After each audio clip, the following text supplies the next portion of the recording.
மக்களே, போன வாரம் சொன்ன மகாபாரத கதையை தொடர்வோம். துரியோதனன் எந்த அரசை கர்ணனுக்கு வழங்கினானோ அந்த வேலையை நிறைவேற்றுவேன் என்று கர்ணன் தன் வாயால் கூறிய உடனே துரியோதனன் அளவு கடந்து மகிழ்ச்சியை அடைந்தான். உடனே அவன், படைவீரர்களே, கர்ண மகாராஜாவை அந்தப்புறத்திற்குச் செல்ல தயார்படுத்துங்கள் என்று ஆணையிட்டான். இருட்டு இறங்கும் பொழுது ஆயிரக்கணக்கான படைவீரர்கள் தங்களின் கைகளில் தீப்பந்தங்களை பிடித்தபடி அந்த அரங்கிலிருந்து ராஜமந்திரம் வரை நிற்பதை காணலாம். அந்த பகுதியெல்லாம் ஆயிரக்கணக்கான தீப்பந்தங்களின் ஒளியில் ஜொலித்தது. அந்த ஒளியின் நடுவே மகிழ்ச்சிகரமாக சூரியனை விட பிரகாசமாக முகத்தால் வெளிச்சமாயிருந்த கர்ணனும் அவன் பக்கத்தில், இன்றோடு பாண்டவர்களை வென்றுவிட்டேன் என்ற அகம்பாவத்தோடும் உள்ளுறு பெருமையுடனும் நின்ற துரியோதனனும் ஒரே ரதத்தில் ஏறி ராஜமந்திரத்திற்கு புறப்பட்டனர். ஆனால் அவர்கள் வெளியேறிச் செல்வதை அந்த அரங்கத்திலிருந்தவாறே உற்று பார்ப்பதற்குள் அங்கே ஒரு பெண்மணியின் முகத்தில் மட்டும் சமுத்திரம் போன்ற கவலையும் வானம் போன்ற ஆனந்தமுமாக ஒன்றாகவே பிரதிபலித்தது. அவள் வேறொருவர் அல்ல, குந்திதேவி. ஏனென்றால் கர்ணன் அந்த அரங்கத்திற்குள் வந்த அதே நொடியில் அவன் சுய கவசமும் குண்டலங்களும் இருந்ததை கண்டவுடன், இவன்தான் என் மகன் என்று குந்தி உடனே உணர்ந்து கொண்டாள். ஆனாலும் தன் வாழ்க்கையில் ஒருபோதும் நேரவே கூடாத நிமிடம் இன்று வந்துவிட்டது. அந்நாளில் அவளுக்கு ஏற்பட்ட எந்த உணர்ச்சிகளுமே இதுவரை ஏன் எந்த பெண்ணுக்கும் வரவுமில்லை என்பதோடு சமமாக இருந்தது. ஏனென்றால் குழந்தை பிறந்தவுடன் அந்த பொறுப்பை இறைவன் மீது தள்ளி குழந்தையை கூடையில் வைத்து நதியில் அனுப்பினாள் அல்லவா? அன்றைய தவறை நினைத்து அவள் வருந்தினாள். கடவுளின் முன் தன் நடைபிணம் போல உணர்ச்சியில் அவள் தள்ளாடினாள். தன் சிறுவன் தன் கண் முன்னே இப்போது நின்று கொண்டிருப்பதால் ஏற்பட்ட பேரானந்தம் பரசுராமரைப் போல் அதிபெரும் ஆசிரியரிடமே பயின்று வல்ல புதல்வனாக உருவானான் எனும் பெருமை.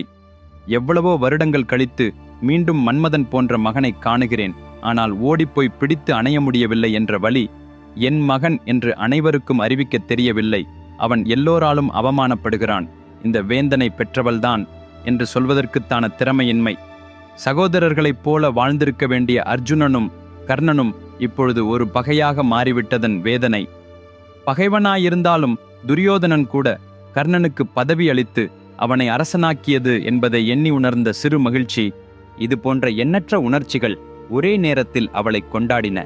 அதனால் அவள் மீண்டும் கடவுளிடமே வேண்டிக் கொண்டு தூரத்தில் இருந்து கொண்டே கர்ணனுக்கு ஆசீர்வதிப்பதோடு சமாதானம் செய்து கொண்டாள். பல ஆண்டுகளுக்குப் பிறகுதான் துரியோதனன் அந்த நாளில் அமைதியாக உறங்கினான். ஆனால் அருகிலிருக்கும் மற்ற அறையில் எந்த வகையான அமைதியாக இல்லாதபடி எண்ணங்கள் மிதந்ததால் கர்ணனுக்கோ நித்திரை வரவில்லை. என்ன, என் வாழ்க்கை என்றால் என்ன என்று எண்ணி பார்த்தபோது அவன் தன் கடந்த கால நினைவுகளை மீட்டான். சிறுவனாக அறிவடைந்த வேளையில் கர்ணன் தன் அன்னை ராதாவை அணுகி, அம்மா, வேறு எவரிடமும் இல்லை போல் என்னிடம் நெற்றிமணி மாதிரி செவிகளில் குண்டலமும் மார்பில் கவசமும் ஏன் இருக்கின்றன என்று கேட்டான். அன்றைய தினம் அவன் மீது ராதா கூறியது, மகனே, ஒரு நாள் நதியில் கூடையில் மூடப்பட்டபடி வெள்ளத்தில் மிதந்து வரும் உன்னை கண்டவுடனே எனக்கு குழந்தை இல்லை என ஆறாமல் இருந்த கவலை போய்விட்டது. என் வயிற்றில் நீ பிறக்கவில்லை என்றாலும் யசோதையின் அன்பை விட அதிகமாகவே உன்னை அன்பாக வளர்த்தேன். ஆகவே நான் தான் உன் உண்மையான தாய் என்று கூறினாள். இது தெரிந்த பின்னரும் கர்ணன் ஒருபோதும் என் உண்மையான தந்தை தாயை பார்க்கணும் என்று விரும்பவில்லை. ஏனென்றால் ராதா அவனை மனமாக வளர்த்த விதம் அதிசயமயமாக இருந்தது. ஒருமுறை கர்ணன் பரசுராமனிடம், நான் உங்கள் சீடனாக வர விரும்புகிறேன் என்று கோரியபோது, நான் க்ஷத்திரியர்களுக்கு சொல்லிக் கொடுக்க மாட்டேன் என்று அவர் மறுத்தார். உடனே, நான் ஒரு க்ஷத்திரியன் அல்ல, நான் தேரோட்டியின் மகன் என்று பொய் கூறி அவரது சீடனானான். இதன் பின்னர் பரசுராமனுக்கு மிகவும் நேசமான சீடன் கர்ணனாக மாறினான். அவர் அனைத்து அஸ்திர வித்தைகளையும் கர்ணனுக்கு கற்றுக் கொடுத்தார். ஒரு நாள் குரு சோர்வுற்று ஒரு மரத்தின் அடியில் படுத்துக்கொண்ட போது தலை சாய்த்து கொள்ள எதுவும் இல்லாததால் கர்ணன், குருவே, என் மூட்டியை தலையாக வைத்து துயில் கொள்ளுங்கள் என்று கர்ணன் சொன்னான். அப்பொழுது வரை கர்ணன் பல்வேறு வித்தைகளை பரசுராமனிடத்தில் கற்றுக்கொண்டிருந்தான். இந்த உலகில் அர்ஜுனனுக்கு போட்டியாக நிற்கக்கூடிய ஒரே ஆண்மகன் கர்ணன் என்பதை இன்றே இந்திரனுக்கு அறியப்பட்டது. அர்ஜுனன் இந்திரனின் மகன் என்பதனால் என் மகனுக்கு கடும் பகையாக இருக்கும் கர்ணனின் வல்லமை இன்னும் உயரும் வகையில் இருக்கக்கூடாது என்று எண்ணி ஒரு வண்டின் உருவில் இந்திரன் கர்ணனிடம் வந்து அவன் தொடையின் கீழ் புகுந்து கடிக்கத் தொடங்கினான். அதை தடுத்து அடிக்கவென்று கால்களில் அசைந்தால் குருமாரரின் தூக்கம் கவிழ்ந்துவிடும். எனவே சரி, கடிக்கட்டும், குருமாரின் தூக்கம் தாந்தரவில்லாமல் இருக்கட்டும் என்று கர்ணன் தைரியமாக இருந்தான். சிறிது நேரத்திற்கு பிறகு அந்த வண்டு மேலும் கடித்து தொடர்ச்சியாக தெரித்து கொண்டு கர்ணனின் இறைச்சியை துண்டித்தது. தோளிலிருந்து இரத்தம் வந்து குருமாரரின் புஜத்தில் படிந்தது. இரத்தத்தின் ஈரப்பதத்தில் தூக்கம் கலைந்து எழுந்த பரசுராமன் அதைக் கண்டு பதறினார். உட்கார்ந்தபடியே கர்ணனை பார்த்தபோது அவன் தொடையில் இரத்தம் பாய்ந்து ஓடிக்கொண்டிருந்தது. தன் தோளில் படிந்த இரத்தத்தை தொட்டு ஒரு நொடி கோபித்து, நம்பிக்கையை குடைத்து விட்டாய் கர்ணா. என் முன் நீ தேரொட்டியின் மகன் என்று கூறி க்ஷத்திரியன் அல்ல என்று பொய்கூறி கல்விகளை பெற்றாயா? என்னை ஏமாற்றினாயா? அப்பொழுது கர்ணன், நான் உண்மையிலேயே ஒரு தேரோட்டியின் மகன்தான் என்று சொன்னான். நிறுத்து. 4 வேறு உலகத்திற்குள்ளும் 21 முறை சுற்றி ஏராளமான க்ஷத்திரியர்களை கொன்றவன் நான்.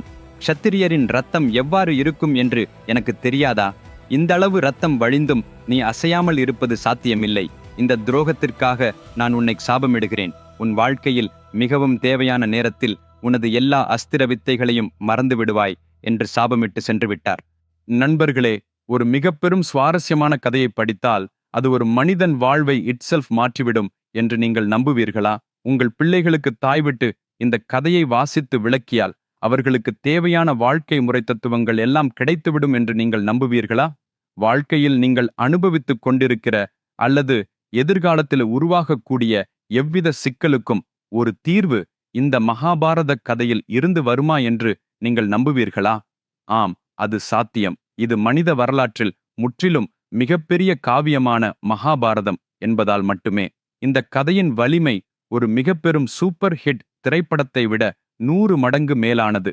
இது ஒரு சவால். விக்ரமாதித்யுடைய வார்த்தைகளில் எழுதப்பட்ட மகாபாரதத்தின் முழுக்கதை 2 பகுதிகளாகவும் புத்தகமாகவும் இபுக் வடிவிலும் அமேசான் மற்றும் 43 ஆன்லைன் தளங்களிலும் கிடைக்கிறது. இந்த புத்தகம் உலகத்துக்கே 54 மொழிகளில் உள்ளது. லிங்க்களை இந்த வீடியோவின் விளக்க பகுதியில் டிஸ்கிரிப்ஷன் இணைத்துள்ளேன். உடனே ஆர்டர் செய்யுங்கள்.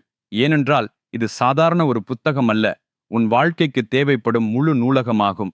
இதைத் தொடர்ந்து கர்ணன் இந்த விஷயத்தை தன் தாயான ராதாவிடம் சொன்னபோது பரசுராமர் கூறியபடி, நீ உண்மையிலேயே ஒரு க்ஷத்திரியனாக இருக்கலாம். உன் உண்மையான தாயும் தந்தையும் க்ஷத்திரியர்களாக இருக்கலாம் என்று ராதா கூறினாள்.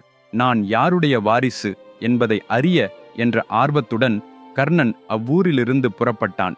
பல இடங்களில் சுழல்கின்ற பயணங்களின் ஓர் நாளில் ஒரு தெருவில் சென்று கொண்டிருந்த போது ஒரு மாடு நிம்மதியாக மேய்ந்து கொண்டிருப்பதை பார்த்தான். அந்த மாட்டை நோக்கி ஒரு புலி விரைவாக ஓடி வருகிறது என்பதை பார்த்தவுடன் கர்ணன் உடனே தன் வில்லெடுத்து அந்த புலியை அம்பால் வெட்டினான். புலி அம்புவுக்கு ஏற்ப இறந்தவுடனே அது ஒரு கன்றாக ஆகி மாறிவிட்டது.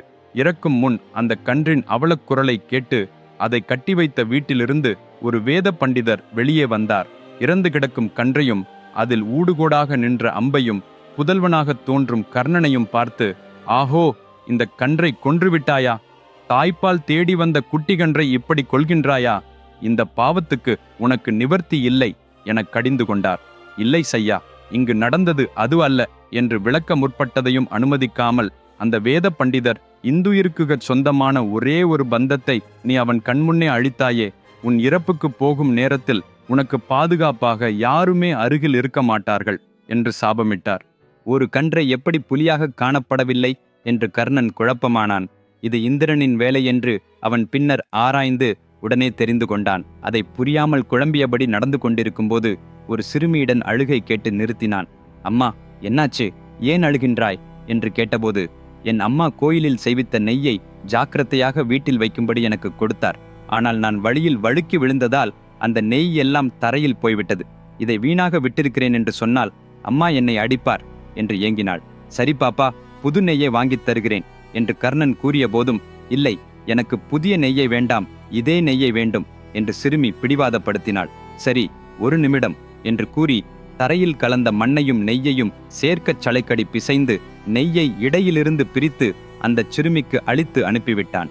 உடனே பூமி தாயான பூதேவி தரையிலிருந்து வெளியே வந்து, கர்ணா, என்னுடைய இயல்பான இருக்கும் ஏதையும் மீண்டும் எவரும் எடுத்துச் செல்லக்கூடாது என்று உலகு வழி முடிவு உண்டென்பதை உன் கருத்திற்கு தெரியவில்லையா? எந்த காரணத்திற்காக இருந்தாலும் நீ என் ஒழுங்கை மீறினதால் உன் வாழ்க்கையில் மிகவும் அவசியமான ஒரு வேளையில் உன் ரதத்தை நான் சுமப்பதில்லை என்று சாபமிட்டாள். உடனே கர்ணன் என்று சிரித்தான். என்னவென்று? நான் உன்னை சாபமிட்டால் உனக்கு சிரிப்புதானா என்று பூதேவி கேட்டாள். அப்பொழுது கர்ணன், வயிற்றை தெரித்துக்கொண்டு பிறந்த மகனை, உயிருடனே பேண வேண்டிய மகனை ஒரு தாய் நதியில் விடுகின்றாள். உலகிலேயே சீடன் உலகப் புகழ் பெற்ற வீரராக, ஆனால் பெருமைப்பட வேண்டிய ஆசானே, அவனுக்கு உன் வித்தைகளை மறந்துவிடு என்று சாபமிடுகின்றார். வேதங்களை முழுவதும் படித்து எல்லோரும் மதிக்கும் ஒரு வேத பண்டிதரே, நீ இறப்பதற்குள் உனக்கு உறவினர் எவரும் உதவமாட்டார்கள் என்று சாபமிடுகின்றார். இந்த பிரபஞ்சத்தில் பொறுமையின் முன்முதலானவர் என்று கூறப்படும் நீயும் பூதேவி, ஒரு சிற்றிழை தவறை மட்டுமே காரணமாக்கி கோபத்தில் என்னை சாபமிடுகின்றாய். இதை நினைத்தால் சிந்திக்க ஆரம்பித்து அழுவதற்கும் சிரிப்பிற்கும் இடையே அமளியாகிறதே அம்மா என்று சொல்லினான். அந்த வார்த்தைகளை கேட்ட பூதேவிக்கும் மிகவும் வருத்தமாக உணரப்பட்டதால் ஏதாவது சொல்ல முயன்றபோது சொல்ல முடியாமல் மீண்டும் தரையில் அடங்கி மறைந்து விட்டாள். ஏனென்றால் பூதேவியால் இப்படி சாபமிடத்தக்க விவகாரத்தையும் இந்திரனே ஏற்படுத்தினான் என்பதை கவனத்தில் கொள்ள வேண்டும். ஜேசா சம் நண்பர்களே, அடுத்த எபிசோடில் உள்ள கதைக்களம் இன்னும் வேற லெவலில் இருக்கும். தவறவிடாதீர்கள். அடுத்த சனிக்கிழமை அதே நேரத்தில் சந்திப்போம். நான் எழுதிய மகாபாரத புத்தகத்தை இப்போதே ஆர்டர் செய்யுங்கள். லிங்க்களை இந்த வீடியோவின் விளக்கப் பகுதியில் டிஸ்கிரிப்ஷன் சேர்த்துள்ளேன். இப்போது வரை என் சேனலை சப்ஸ்கிரைப் செய்யாமல் இருந்தால் உடனே சப்ஸ்கிரைப் செய்துவிடுங்கள். அதுவரை கவனமாக இருங்கள். வணக்கம்.